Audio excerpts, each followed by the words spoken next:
എല്ലാവർക്കും നമസ്കാരം.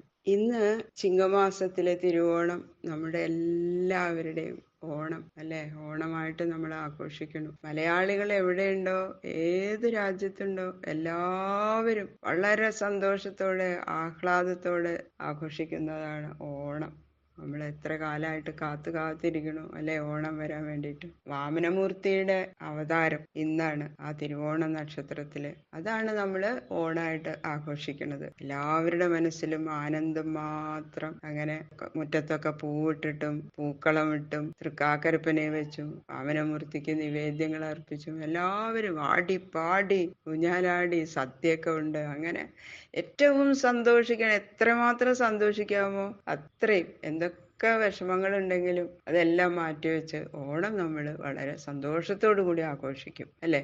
വാമനമൂർത്തിയുടെ ആ ജയന്തി അവതാരം ഈ ഓണ ദിവസത്തിലാണ്, ചിങ്ങമാസത്തിലെ തിരുവോണ നക്ഷത്രത്തില്. ഭാഗവതത്തിലെ വാമനമൂർത്തിയുടെ അവതാര ശ്ലോകങ്ങളൊന്ന് നമുക്ക് നോക്കാം. വാമനമൂർത്തിയെ സ്മരിച്ച് ഭഗവാന്റെ പാദങ്ങളില് നമസ്കരിച്ചിട്ട് വേണം നമുക്ക് ഓണം ആരംഭിക്കാൻ അല്ലെ, ഓണത്തിന്റെ എല്ലാ കാര്യങ്ങളും ആരംഭിക്കാൻ വേണ്ടിയിട്ട്. ശ്രീശുക ഉവാച ഇത്തം വിരിഞ്ചസ്തുത കർമ്മ വീര്യ പ്രാദുർബഭുവാമൃതഭൂരദിത്യാം ചതുർഭുജ ശംഖഗദാബ്ജചക്ര വിശങ്കവാസ നളിനായ ദക്ഷണ സർവത്ര ഗോവിന്ദനാമ സങ്കീർത്തനം. ഗോവിന്ദ ഗോവിന്ദ.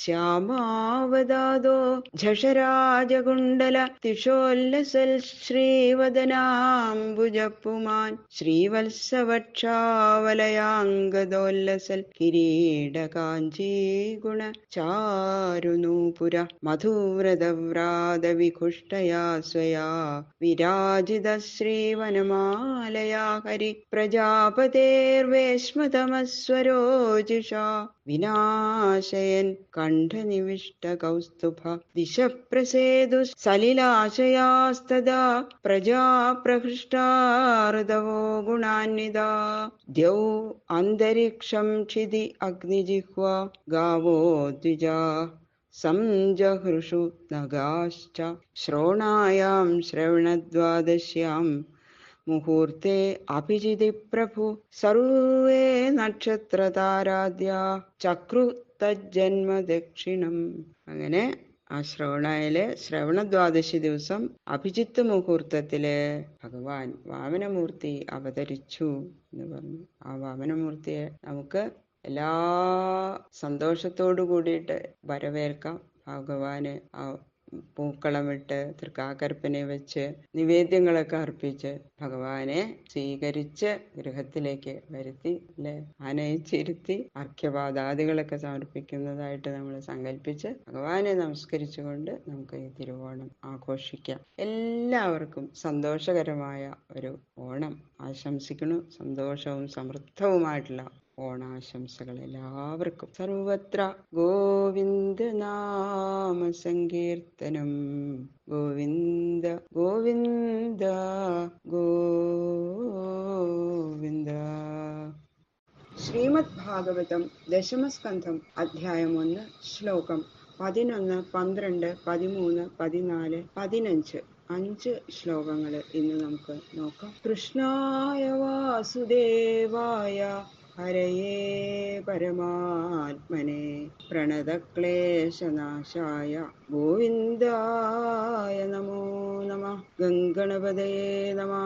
സരസ്വത്യേ നമഃ. ഗുരുഭ്യോ നമഃ. ഓം നമോ ഭഗവതേ വാസുദേവായ. ഓം നമോ ഭഗവതേ വാസുദേവായ. ശ്ലോകം 11. ദേഹം മാനുഷമാശ്രിത്യ കതിവർഷാണി വൃഷ്ണിഭിഃ യദുപുര്യാം സഹാവാത്സ്യൻ പത്ന്യ കത്യഭവൻ പ്രഭു.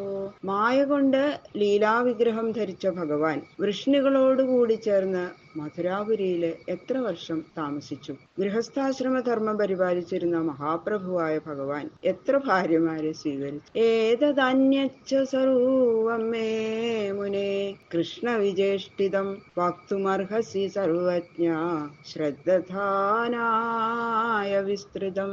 അറിവില്ലാത്ത എനിക്ക് ചോദിക്കാൻ തന്നെ അറിവില്ലാത്തത് കൊണ്ട് ഞാൻ ചോദിക്കാതെ വിട്ടുപോയതും ചോദിച്ചതുമായ ശ്രീകൃഷ്ണ ലീലകൾ മുഴുവനും കേൾക്കാൻ ശ്രദ്ധിച്ചിരിക്കുന്ന എന്നോട് പറയാൻ അങ്ങ് യോഗ്യനാണ്. എനിക്കൊന്നും അറിഞ്ഞൂടാ, ചോദിക്കാനും അറിയില്ല. അങ്ങനെ ചോദിക്കാൻ വിട്ടുപോയിട്ടുണ്ടെങ്കിൽ അതും എല്ലാം ഭഗവാന്റെ കഥകൾ ഇങ്ങനെ ശ്രദ്ധിച്ച് കേൾക്കണം. അത് അങ്ങ് എന്നോട് പറഞ്ഞു തരണേ എന്ന് പറയാ. എന്തുകൊണ്ടെന്നാൽ ഭഗവാൻ ചെയ്ത സകല കർമ്മങ്ങളെയും അറിയാൻ അങ്ങേപ്പോലുള്ള സർവജ്ഞന്മാർക്കല്ലാതെ മറ്റാർക്കും സാധിക്കില്ല എന്ന് എനിക്കറിയാം. അതുകൊണ്ട് സംസാര ചിന്തകളെ മുഴുവനും ഉപേക്ഷിച്ച് ഭഗവത് ഗുണങ്ങളെ ആലോചിച്ചിരിക്കുന്ന ശുദ്ധാന്തകരണമുള്ളവർക്കല്ലാതെ സർവജ്ഞത്വം സിദ്ധിക്കില്ല. ശ്രദ്ധയില്ലാത്തവരോട് അവര് പറയൂല്ല. അതുകൊണ്ട് സർവജ്ഞനും മുനിയുമായിരിക്കുന്ന അങ്ങ് ശ്രദ്ധാലുവായ എന്നോട് ശ്രീകൃഷ്ണ കഥകൾ മുഴുവനും പറഞ്ഞു തരണേ. അതാണ് മഹാരാജാവ് പറഞ്ഞതിന്റെ താല്പര്യം. നൈഷാധി ദുസ്സകാക്ഷുന്മാം ത്യക്തോദമവിബാധത്തെ പിബന്തം ത്വന്മുഖാംഭോജച്യുതം ഹരികഥാമൃതം.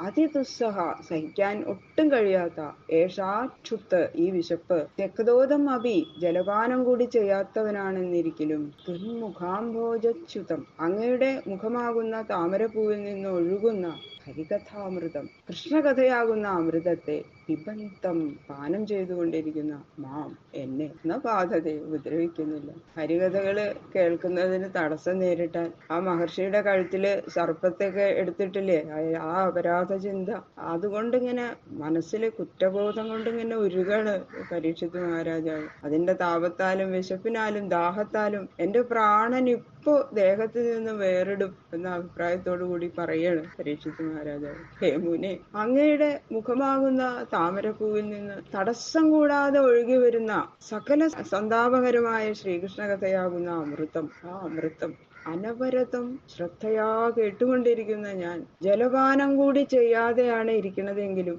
വിശപ്പും ദാഹവും ലേശവും എന്നെ ഉപദ്രവിക്കുന്നില്ല. അതുകൊണ്ട് ദേഹാദികൾ നിമിത്തം കഥാശ്രവണത്തിന് താല്പര്യമില്ലെന്ന് അങ്ങട്ടും ശങ്കിക്കരുത്. അത് മാത്രമല്ല, അത് കേൾക്കാതിരുന്നാൽ മാത്രമാണ് ആ വക പ്രാണധർമ്മങ്ങൾ എന്നെ ബാധിക്കുക. അതുകൊണ്ട് പ്രാണാപായത്തിൽ നിന്ന് രക്ഷിക്കുന്ന ആ കഥാമൃത വർഷത്തെ നിർത്താതിരിക്കണേ എന്ന്. അതാണ് പരീക്ഷിത്ത് മഹാരാജാവ് അപേക്ഷ. സ്പഷ്ടമായിട്ട് അതാണ് പറയണത്. ഭഗവത് ഭക്തന്മാരിൽ നിന്ന് കേൾക്കുന്ന ഭഗവത് കഥ അമൃതത്തെക്കാളും മധുരമുള്ളതാണെന്നും ഹരികഥ ഉപദേശിക്കുന്ന ശ്രീശുഖമുനിയുടെ അന്ധകരണ പ്രസാദ നിമിത്തം മുഖത്തിന് ഭംഗി അധികരിച്ചിരിക്കുന്നതെന്നും കൂടി സൂചിപ്പിക്കാൻ വേണ്ടിയാണ് ശ്രീശുഖ ബ്രഹ്മർഷിയുടെ മുഖത്തെ താമരയോടും ഹരികഥയെ അമൃതത്തോടും സാദൃശ്യപ്പെടുത്തി പറഞ്ഞിരിക്കുന്നത്. ഹരികഥ അമൃതം, ശ്രീശുഖ ബ്രഹ്മർഷിയാകുന്ന താമര. അദ്ദേഹത്തിന്റെ കഥകൾ ഇങ്ങനെ പറയുന്ന ആളുകളുടെ മുഖം നമുക്ക് അറിയാലോ, മുഖത്ത് ആ തേജസ് ഇങ്ങനെ നിറഞ്ഞു നിൽക്കും അല്ലെ. ശരിക്കും സാത്വികന്മാരുടെ മുഖം കണ്ടാൽ അറിയാം. അതുപോലെയാണ് ശ്രീശുഖ ബ്രഹ്മർഷിയുടെ മുഖം എന്നാണ് പരീക്ഷിത്ത് മഹാരാജാവ് സാദൃശ്യപ്പെടുത്തിയിരിക്കുന്നത്. കീർത്തിക്കുന്നത് കൊണ്ട് അങ്ങ് സന്തോഷിക്കുന്നത് പോലെ കേൾക്കുന്നത് കൊണ്ട് ഞാനും അധികം ആനന്ദിക്കണം എന്ന്. അതാണ് അതിന്റെ അർത്ഥം. അത്രയും സ്പഷ്ടമായിട്ട് പറയണു പരീക്ഷിത്ത് മഹാരാജാവ്. അങ്ങോട്ട് കേട്ടു. സൂതൻ പറയണു. സൂത ഉവാച ഏവം നിശമ്യ ഭൃഗുനന്ദന സാധുവാദം വൈയാസകിസ്സ ഭഗവാനത വിഷ്ണുരാദം പ്രത്യർച്ച്യ കൃഷ്ണചരിതം കലികൽമശഘ്നം വ്യാഹർത്തുമാരഭത ഭാഗവത പ്രധാന. സൂതൻ പറഞ്ഞു, ആ ഭൃഗുകുലത്തിന് ജനിച്ചത് കൊണ്ട് തന്നെ ശുദ്ധാന്തകരണനായ ഹേ ശൗനക, ഇങ്ങനെ മുകളിൽ പറഞ്ഞ വിധമുള്ള ഈ മധുര സംഭാഷണത്തെ കേട്ടപ്പോ ഭഗവത് ഭക്തന്മാരിൽ അഗ്രഗണ്യനും ജ്ഞാനാദികളായ ഐശ്വര്യങ്ങളുടെ ഇരിപ്പിടവുമായ ശ്രീശുഖ ബ്രഹ്മർഷി രാജാവിന്റെ ആ സൽക്കഥാശ്രവണത്തിലുള്ള താല്പര്യത്തെക്കുറിച്ച്, താല്പര്യം എന്ന് പറഞ്ഞാൽ പോരാ, താല്പര്യ അതിശയത്തെക്കുറിച്ച് അഭിനന്ദിച്ചു. അങ്ങനെ കലിദോഷത്തെ തീർക്കുന്ന ശ്രീകൃഷ്ണ ഭഗവാന്റെ ചരിതത്തെ വിസ്തരിച്ചു വിസ്തരിച്ച് പറയാനായിട്ട് തുടങ്ങി. അപ്പൊ വേദം വിഭാഗം ചെയ്ത ഭഗവാൻ വ്യാസമഹർഷിയുടെ പുത്രനാണല്ലോ ശ്രീശുക ബ്രഹ്മർഷി. അപ്പൊ ജന്മം മുതൽ തന്നെ ഭഗവത് ഭക്തി ജ്ഞാനമൊക്കെ ശ്രീശുകനുണ്ട്. അതുകൊണ്ട് പരീക്ഷത്തിന്റെ ആ ഭഗവത് കഥയുടെ ആ ശ്രദ്ധയെ അത് നല്ലോണം മനസ്സിലായി. എത്രയുണ്ട് സാധവോ ഹൃദയം മഹ്യം, സാധുക്കളെ എന്റെ ഹൃദയഭൂതന്മാരാണെന്ന് ഭഗവാൻ തന്നെ പറഞ്ഞിട്ടുണ്ട്. അപ്പൊ രണ്ടുപേർക്കും പരസ്പരം മനസ്സിലായി. പറയുന്നതിലുള്ള ആ ശ്രദ്ധ, ഭഗവത് കഥ പറയുമ്പോൾ എത്രയും ശ്രദ്ധയോട് കൂടിയിട്ടാണ് പരീക്ഷിത്ത് മഹാരാജാവ് ഇരിക്കണത് എന്ന് ശ്രീശുക ബ്രഹ്മർഷിക്ക് നന്നായിട്ട് മനസ്സിലായതുകൊണ്ട് അദ്ദേഹം കൽമഷക്തമായിട്ടുള്ള കലിദോഷത്തെ മുഴുവൻ സംഹരിക്കുന്ന അർത്ഥം അങ്ങനെയുള്ള ശ്രീകൃഷ്ണ ചരിതത്തെ പറയാനായിട്ട് തുടങ്ങി. ശ്രീശുക ഉവാച സമ്യക് വ്യവസിതാ ബുദ്ധി തവ രാജർഷി സത്തമ വാസുദേവ കഥായാം തേ യജ്ജാത നൈഷ്ഠികീരതി. രാജർഷി സപ്തമ എന്നാണ് വിളിക്കുന്നത്. രാജർഷി ശ്രേഷ്ഠ, അങ്ങയുടെ ബുദ്ധി നല്ല വിഷയത്തിൽ തന്നെ പ്രവർത്തിച്ചു. വാസുദേവ കഥ തന്നെയാണ് കേൾക്കേണ്ടത് എന്നുള്ള ഉറപ്പിന്റെ ഫലമായിട്ട് ആ കഥയിൽ അത്രയും ശ്രദ്ധയും അങ്ങേക്ക് ഉണ്ടായിരിക്കണതല്ലോ. അത് കണ്ടിട്ട് എനിക്ക് വളരെ സന്തോഷമുണ്ടെന്ന് ശ്രീ ശിവബ്രഹ്മർഷി പറയണു. കിളിയെ പോലെ മധുരമായിട്ട് സംസാരിക്കുന്നത് കൊണ്ടാണ് ശ്രീശുകൻ എന്ന് അങ്ങയുടെ പുത്രന് പേരിടണമെന്ന് ഭഗവാൻ തന്നെ വ്യാസനോട് പറഞ്ഞിരിക്കണു അത്രേ. ഭഗവാൻ തന്നെയാണെന്ന് പറഞ്ഞത് വ്യാസനോട് ശ്രീശുകൻ എന്ന് പേരിടണം ഈ ഉണ്ണിക്കെന്ന്. വ്യാസ ത്വദീയതനയ ശുഗവൻ മനോജ്ഞം ബ്രൂതേ വാച ഭവതു തൽശുക ഏവ നാംന എന്ന് ആ ബ്രഹ്മവൈവർത്തത്തില് പറഞ്ഞിട്ടുണ്ട്. അതുകൊണ്ട് കിളിയെ പോലെ സംസാരിക്കുന്നതിനാൽ ശ്രീ ശുഗൻ എന്ന പേര് സിദ്ധിച്ചു. ഭഗവാൻ തന്നെ ഇട്ട പേര്. പറയുന്നവരും കേൾക്കുന്നവരും ഒരുപോലെ സന്തോഷിച്ചാൽ കഥാരസം പൂർണ്ണമായി എന്ന് കാണിക്കാൻ വേണ്ടിയിട്ടാണ് ശുഗൻ പരീക്ഷത്തിനെയും സ്തുതിച്ചിരിക്കണം. പരീക്ഷത്തിന് അത്രയും ശ്രദ്ധയോ പറയുന്നത് ഭഗവാൻ കിളി പോലെ ശ്രീ ശിവബ്രഹ്മർഷി പറയണു. കേൾക്കണ ആളോ അതിശ്രദ്ധയോട് കൂടിയിട്ട് കേൾക്കണം. അതാണ് രാജർഷി സപ്തമ എന്നാണ് വിളിച്ചിരിക്കുന്നത്. പ്രജകളെ തന്റെ പുത്രന്മാരെ പോലെ പരിപാലിച്ച് അവർക്ക് തന്നിൽ സ്നേഹം ജനിപ്പിക്കുന്നവൻ രാജാവ് എന്ന പേരിന് അർഹൻ. പിന്നെ വൈദിക കർമ്മത്തിൽ ശ്രദ്ധയോടുകൂടി നിത്യകർമാനുഷ്ഠാനത്തോടെ ഇരിക്കുന്നതായ ആ രാജാവിനെ രാജർഷി എന്ന് പറയാം. പ്രവൃത്തിമാർഗമായ കാമ്യകർമ്മത്തെയൊക്കെ ഉപേക്ഷിച്ച് നിവൃത്തിമാർഗമായ ജ്ഞാനത്തിൽ നിഷ്ഠയുണ്ടായാൽ രാജർഷി സപ്തരൻ. ഭഗവാൻകൾ പരമപ്രേമ സ്വരൂപമായ ഭക്തി ഉറച്ചാൽ രാജർഷി സപ്തമൻ. അങ്ങനെ അത്രയും പരമഭക്തി ഉള്ളത് കൊണ്ട് പരീക്ഷിത്ത് മഹാരാജാവ് രാജർഷി സപ്തമനായിരിക്കുന്നു. അങ്ങനെ ഭക്തിയുള്ളവരെ കാണാനും അവരോട് കഥ പറയാനും സംഗതി നേരിടുന്നതുകൊണ്ട് ഭക്തന്മാര് സന്തോഷിക്കണം. അങ്ങനെയുള്ളവരോട് പറയണം കഥ, അല്ലെ? കേൾക്കുന്നവരുടെ ശ്രദ്ധാവിശേഷം അത്രയും ശ്രദ്ധയോടുകൂടി കേൾക്കുകയാണെങ്കിൽ പറയുന്നവർക്ക് അത് അത്രയും ഉത്സാഹം ഉണ്ടാവും, അല്ലെ? അതാണ് അതിന്റെ അർത്ഥം. ശിവബ്രഹ്മർഷിക്ക് അങ്ങോട്ട് വളരെ സന്തോഷമായി. പരീക്ഷിത്ത് മഹാരാജാവിന്റെ ആ ഭക്തിയും ശ്രദ്ധയും ആ വാക്കുകൾ സന്തോഷം കൊണ്ട് ഇത്രയും വിസ്തരിച്ച് അങ്ങോട്ട് പറയാൻ തുടങ്ങുകയാണ് വാസുദേവന്റെ ഭഗവാന്റെ കഥകള്. ബാക്കിയുള്ള ശ്ലോകങ്ങൾ നമുക്ക് നാളെ നോക്കാം. സർവത്ര ഗോവിന്ദ നാമ സങ്കീർത്തനം ഗോവിന്ദ ഗോവിന്ദ.